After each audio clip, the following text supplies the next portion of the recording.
नमस्कार दोस्तों, मेरा नाम राजेश बब्बर है। आज एक और नई वीडियो भृगुनंदी नाड़ी से रिलेटेड यहाँ बनाने जा रहा हूँ। आपके ग्रह से बृहस्पति अगर 11वें भाव में होंगे तो क्या परिणाम होगा। पूरी वीडियो इसी पर आधारित है, जिसमें सारे प्लैनेट्स करके मैं आपको बताऊंगा और बेसिक थोड़ी सी टेक्निक आपके साथ शेयर करूंगा। हालांकि इसकी 2-3 लेयर्स होती हैं, तो सारी लेयर्स नहीं, सिर्फ सिंपल ढंग से आपको टेक्निक बताऊंगा ताकि जो लोग बिगिनर्स हैं, सीख रहे हैं भृगुनंदी नाड़ी, उनको ये टेक्निक समझ आ जाए। तो वीडियो आरंभ करने से पहले भगवान गणेश जी और भगवान शनिदेव से आराधना करूंगा, सबके घर में सुख और शांति बनाए रखें। इससे पहले एक मैरिज से रिलेटेड मेरी भृगुनंदी नाड़ी वीडियो अपलोड हुई थी, जो कि सबने बहुत पसंद करी है, उसके लिए बहुत बहुत धन्यवाद। तो आइए वीडियो आरंभ करते हैं। ये साउथ इंडियन चार्ट है, क्योंकि भृगुनंदी नाड़ी जो है मोस्टली साउथ इंडिया में बहुत लोग वीडियोस देखते हैं, तो मेरे को रिक्वेस्ट आया था कि साउथ इंडियन चार्ट भी साथ साथ बोर्ड पे कंस्ट्रक्ट करें। ये नॉर्थ इंडियन चार्ट है, तो बिल्कुल सिंपल ढंग से बिगिनर्स जो एस्ट्रोलॉजी सीख रहे हैं, आइए स्टार्ट करते हैं। ये आपकी लगन कुंडली है। जब कहीं भी आप अपनी कुंडली किसी सॉफ्टवेयर में ओपन करेंगे, ये पहला भाव होता है, ये दूसरा, तीसरा, चौथा, पांचवा, छठा, सातवां, आठवां, नौवां, 10वां, 11वां और 12वां। और जब आप साउथ इंडियन चार्ट काउंट करते हैं तो यहाँ पे हमेशा मेष राशि होती है। 1, 2, 3, 4 भाव इसी समान होते हैं, लेकिन यहाँ पे आपको इस तरह की लाइन दी रहती है। कई बार ऐसा भी लिखा होगा या कई बार ऐसा लिखा होता है, तो इसको कहते हैं ये लगन भाव, यानी वो जो कुंडली है इसका लगन ये नंबर है। तो नंबरिंग हमेशा यहीं से स्टार्ट होती है, 1, 2, 3 इस तरह करके आगे चलती है। तो आइए एक इम्पॉर्टेंट कॉम्बिनेशन, पहले बृहस्पति के बारे में बात कर लेते हैं। भृगुनंदी नाड़ी, इसमें बृहस्पति को कहते हैं public personality, name and fame, awards and achievements, public में फेमस होना, ये बृहस्पति देते हैं भृगुनंदी नाड़ी में। और इनको जीव कारक भी कहा जाता है। दूसरे रूप में आप इनको आत्मा कारक भी कह सकते हैं, लेकिन जीव कारक बृहस्पति को माना गया है। तो इसी से रिलेटेड आज मैं आपको चीजें बताने जा रहा हूं। तो पहली चीज, पब्लिक पर्सनालिटी, पब्लिक में फेमस होना, नेम एंड फेम मिलना, ये बृहस्पति देव देते हैं। तो आपको सिंपल रूप से क्या करना है, अपनी कुंडली में कोई ग्रह देखना है। तो एक सबसे पहले ग्रह लेता हूं, वो है उदाहरण के लिए सूर्य देव। तो एक, 1, 2, 3, 4, 1, 2, 3, 4 यहाँ पे आएगा सूर्य देव। तो मैं दोनों में लिख रहा हूं और इसको कोशिश करते हैं इंग्लिश में लिख देते हैं ताकि थोड़ा समझने में इजी रहेगा। और ये हो गया आपका सन। तो आपको क्या करना है, सिंपल टेक्निक, जहां पे भी आपके सूर्य देव हैं कुंडली में, उससे 11th हाउस गिनना है, यानी 3 घर पीछे। अगर आप आगे से गिनना चाहते हैं तो सिंपल तरीका मैं आपको बता देता हूं, 1, 2, 3, 4, 5, 6, 7, 8, 9, 10, 11 ये वाला भाव आएगा। तो यहाँ पे लिख देता हूं बृहस्पति। और इसी तरह से ये इस तरह से यहाँ पे आगे चलता है। तो 1, 2, 3, 4, 5, 6, 7, 8, 9, 10, 11 2 नंबर में आ जाएंगे जुपिटर। तो टेक्निक क्या है, जिस भी ग्रह से 11th हाउस में जुपिटर होंगे, उस ग्रह के जो कारकत्व यानी उस ग्रह के जो रिलेटिव्स या रिश्तेदार होंगे, उनको नेम एंड फेम मिलेगा। लेकिन इसमें कंडीशन ये है, ये बृहस्पति एक अच्छी राशि में होने चाहिए, इन पर बहुत ज्यादा पाप प्रभाव नहीं होना चाहिए, और इनके आगे या इनके दोनों तरफ यानी पीछे और आगे कोई ग्रह जरूर होना चाहिए। ये यहाँ पे कंडीशन है, क्योंकि बहुत से लोग फिर मुझे मैसेज करते हैं, व्हाट्सअप करते हैं और कहते हैं कि ये जो कॉम्बिनेशन टेक्निक आपने बताई है ये हमारी कुंडली पे नहीं लग रही है। तो ये आपको हमेशा ध्यान रखना है। भृगुनंदी नाड़ी इस चीज को मानती है कि जो ग्रह 311 एक्सिस में होते हैं, यानी एक दूसरे से 311 एक्सिस में होते हैं, वो दोनों एक दूसरे पर दृष्टि डालते हैं दोस्तों। तो इसका आने वाले वीडियोस में और डिटेल्स में बनाऊंगा। लेकिन फिलहाल आपको ये कॉम्बिनेशन स्टडी कर लेना है। तो सूर्य पिता के कारक हैं, सूर्य आपके बेटे के कारक हैं, पुत्र के कारक माने जाते हैं। तो अगर जो कंडीशन मैंने बताई है बृहस्पति उस कंडीशन को फुलफिल करते हैं तो पिता को नेम एंड फेम मिलेगा। पिता एक इन्फ्लुएंशियल पर्सन होंगे। बृहस्पति को कहते हैं इन्फ्लुएंशियल पर्सन, यानी जो पर्सन सोसाइटी में एक नाम रखता है, नामी व्यक्ति, उनको कहते हैं बृहस्पति। तो पिता के 11th में ये कॉम्बिनेशन होगा तो पिता के लिए ये सिचुएशन बहुत ही पॉजिटिव होती है, लेकिन उसकी कंडीशन आपको हमेशा याद रखनी है। दूसरा, अब बहुत ही एक महत्वपूर्ण ग्रह है मंगल देव, और यहाँ पे भी साथ साथ लिख देते हैं मार्स।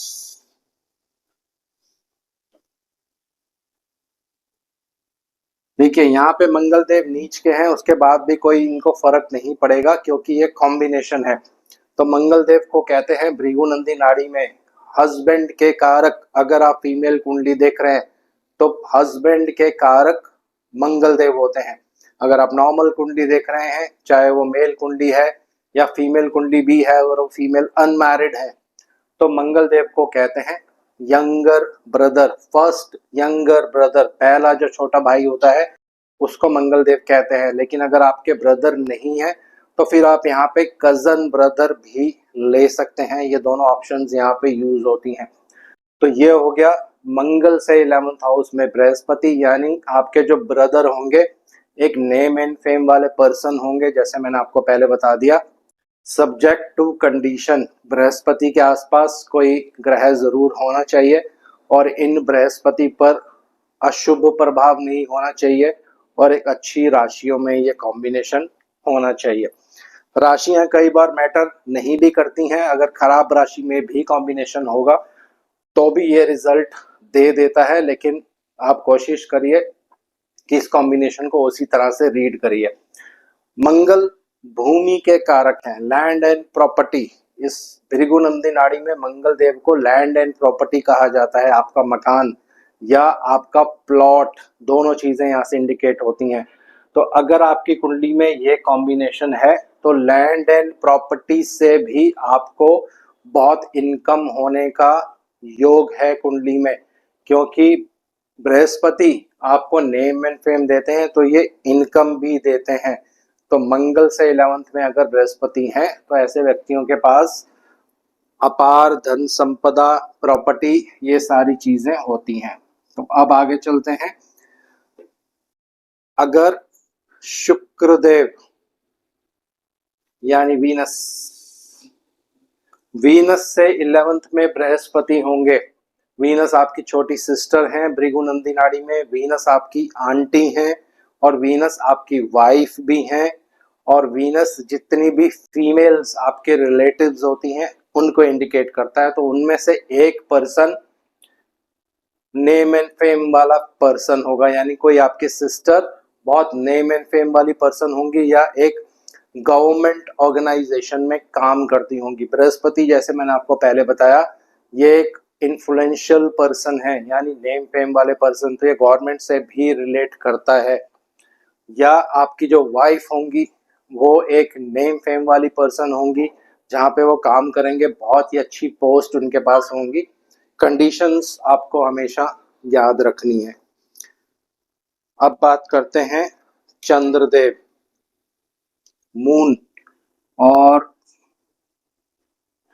अगर मून से 11th में बृहस्पति होंगे तो मून है आपकी मदर और मून आपका चाइल्ड भी है, तो दोनों के लिए पॉजिटिव चीज है।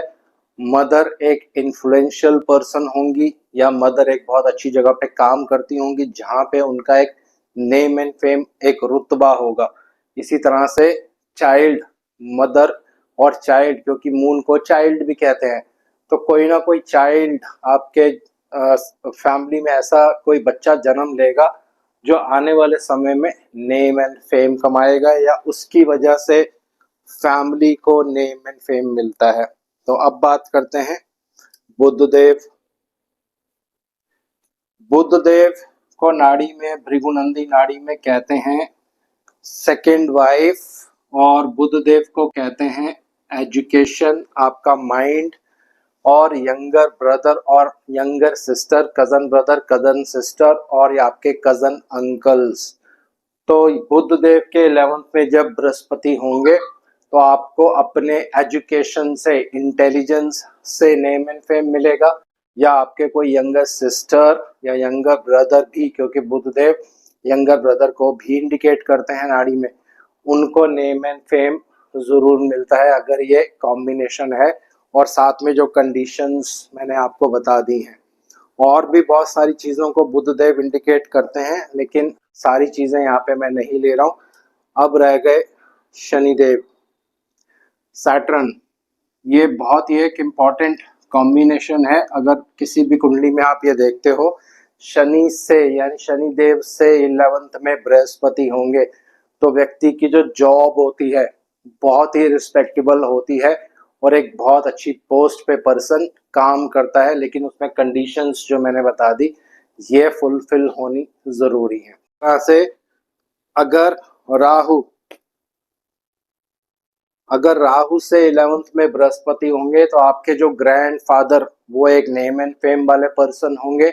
इसी तरह से केतु, तो केतु को कहते हैं आपकी मम्मी के साइड के फादर, यानी तो वो एक नेम एंड फेम वाले 100% एक इन्फ्लुएंशियल पर्सन होंगे, नेम एंड फेम वाले पर्सन होंगे। तो ये सिंपल टेक्निक है भृगुनंदी नाड़ी की।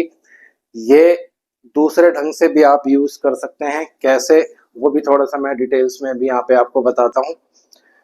अभी तो हमने ये टेक्निक जो है गोचर में और सॉरी लगन कुंडली में लगाई है, लेकिन ये सेम टेक्निक आप ट्रांजिट में भी यूज कर सकते हैं। उदाहरण के लिए अभी बृहस्पति 3 नंबर राशि में गोचर कर रहे हैं, तो थोड़ा सा आपको लिख के बताता हूं ताकि ये कॉन्सेप्ट क्लियर हो जाए। यहाँ 3 नंबर है, उदाहरण के लिए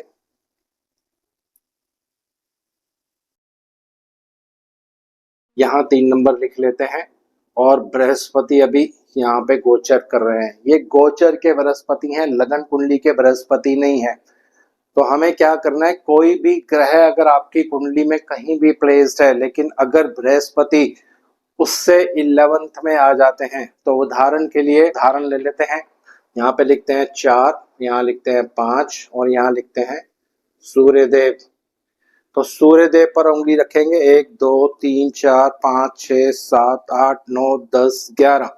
सूर्यदेव से 11वें भाव में बृहस्पति का अगर गोचर हो रहा है, तो इन सूर्य देव को उस पीरियड में जब तक बृहस्पति यहाँ पे रहेंगे तब तक नेम एंड फेम मिलेगा, सूर्य को बल मिलेगा, और आपके पुत्र या आपके पिता जिनकी भी आप कुंडली देख रहे होंगे उसके अकॉर्डिंग आप प्रेडिक्शंस कर सकते हैं। कुंडली चाहे मेल की हो फीमेल की हो उससे कोई फर्क नहीं पड़ेगा, तो दोनों को उससे कोई फर्क नहीं पड़ेगा। तो पिता को इस पीरियड में नेम एंड फेम मिलता है। बहुत से लोगों के अगर कोर्ट केस चल रहे हैं या किसी तरह से कोई गवर्नमेंट से कोई परेशानी चल रही है, तो अगर गोचर के बृहस्पति सूर्य से 11th में आ जाते हैं या बुध से 11th में आ जाते हैं, तो आपके जो कोर्ट केस चल रहे हैं वो सॉल्व हो जाते हैं, उसमें आपको रिलीफ मिलता है। तो इसी तरह से सारे प्लैनेट्स को आप कुंडली में लगाइए और देखिए बृहस्पति का गोचर उनसे 11वें भाव में हो रहा है, तो कहीं ना कहीं वो आपको नेम एंड फेम और किसी न किसी तरह से उस प्लैनेट को बल अवश्य प्रदान करेगा। उस प्लैनेट का जो भी फिर कारकत्व होगा वो आपको जरूर मिलेगा। अगर शुक्र से 11th में बृहस्पति गोचर कर रहे हैं तो आपको पैसा मिलने वाला है। भृगुनंदी नाड़ी में शुक्र देव को पैसा कहते हैं।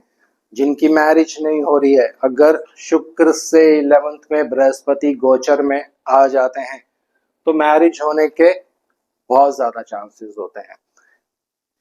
तो मैरिज होने के कंफर्म कॉम्बिनेशंस यहाँ पे बन जाते हैं दोस्तों। इसी तरह से मंगल से 11th में जिन लड़कियों का विवाह नहीं हो रहा है तो उनका विवाह के योग जागृत हो जाते हैं। तो इसी तरह से और बहुत सी टेक्निक्स हैं भृगुनंदी नाड़ी में जो आने वाले टाइम में आपके साथ में शेयर करूंगा। उसमें से एक और बहुत अच्छी टेक्निक है, जब 2 ग्रहों के बीच में एक ग्रह आता है तो किस तरह से उसका परिणाम आपको देखने को मिलता है, ये नेक्स्ट वीडियो में आपके साथ में शेयर करूंगा। तो आज इस वीडियो को यहीं विराम दे रहा हूँ। आशा करता हूँ सब कुशल मंगल होंगे। जय शनिदेव।